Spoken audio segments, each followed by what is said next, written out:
To Best Car Fixes. This is Muhammad Harun Idris, 2011 Jeep Grand Cherokee. You see here, nothing is work. But yesterday, when you come and you touch just the part like this, the door, just you do your hand like this, the door unlock itself. Now, when we come today, after we park the car, we try to start it. Look here, we push the button, nothing. If I put this one here, push it, you see what it's gonna bring message here. You see, key damage. Let me show you again, key damage. So now we stuck. Yesterday we start the car, we bring it here. Also there is a way you can do, take this one out. You see this? Take it out and put this inside. Maybe the frequency doesn't work.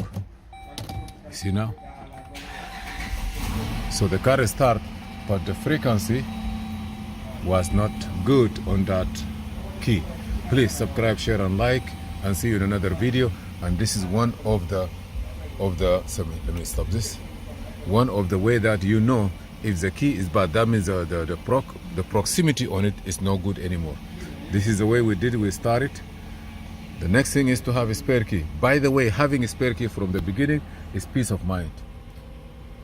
Please subscribe, share and like. And this is Muhammad Harun Idris, and see you in another video. Thank you.